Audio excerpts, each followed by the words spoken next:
Today, we're diving into something that might be silently killing your team's morale and productivity. It's a leadership style that, on the surface, looks like it's all about getting things done, but underneath, it's causing your best people to check out and projects to stall.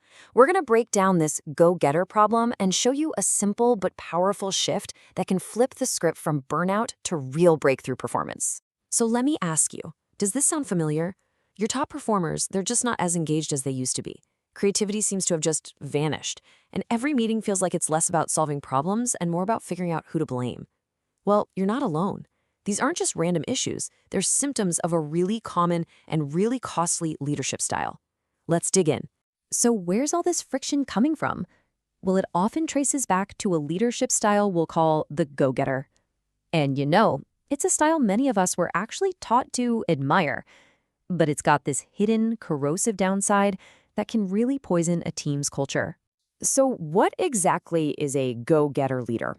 Well, they operate from what the Arbinger Institute calls an inward mindset. This means their primary focus is on their own personal goals, their metrics, their success. And from that point of view, their team members stop being people. They become one of three things: tools to help them win, obstacles that are in their way, or just irrelevant objects. And the fallout from this mindset, it's pretty predictable, and it is severe.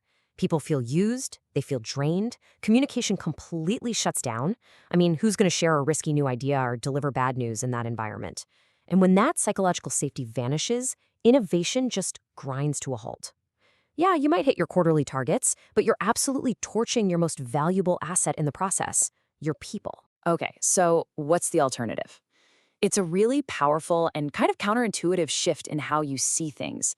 It's all about moving from being a go-getter to becoming a go-giver. And the difference between these two mindsets? It's night and day.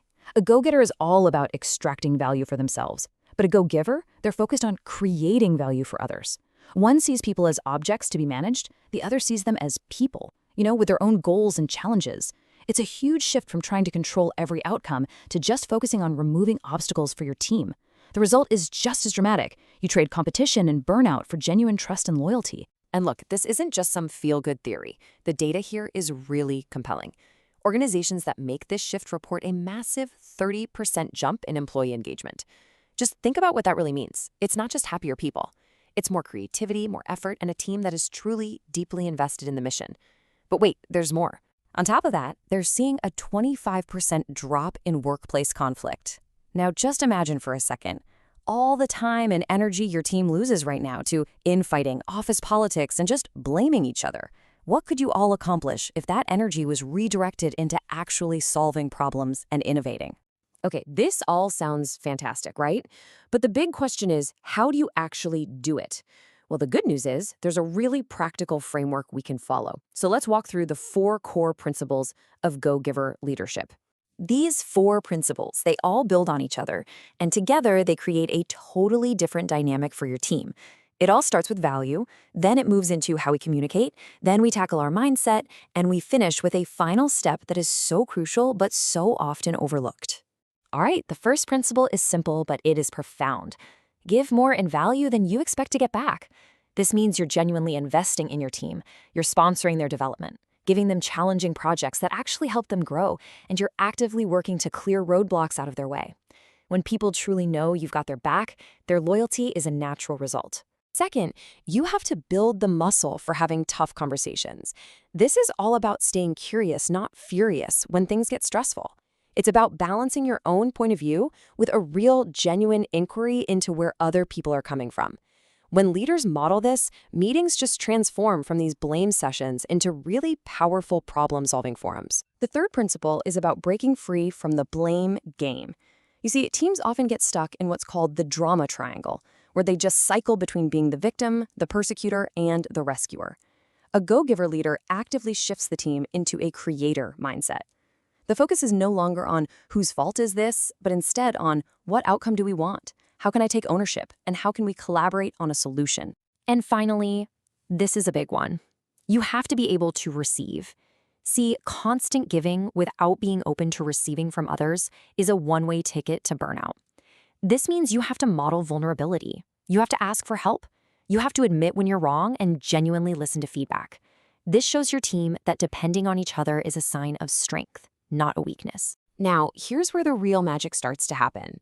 These principles don't just add up one by one. No, they compound on each other, creating this powerful positive feedback loop that just gains more and more momentum over time. So here's how it works. The trust you build with your team enables them to do their absolute best work. That great work creates positive momentum and, a reputation for success. And that momentum, it becomes a magnet. It attracts and keeps the very best talent out there. It literally feeds on itself. Okay, so let's make this super practical. How can you actually put this into action? I'm not talking about next quarter or next year. I mean, what can you do in your very next meeting? But before we get to the specifics, it's really worth pausing on this question. I mean, with top talent being so hard to find and even harder to keep, and with burnout at an all-time high, can you really afford to stick with a leadership style that drains the very life out of your people? It's a massive, often unacknowledged risk. Here are 3 small but incredibly powerful moves you can make this week. First, delegate a meaningful decision, not just another task. Second, in your very next one-on-one, ask for truly honest feedback on how you can better support them. And third, publicly acknowledge someone's growth, not just the metric they hit. These small acts start that virtuous cycle. And hey, if you want to go deeper on this, you should definitely check out the resources at Positive Impact University. The shift starts right now with your very next move.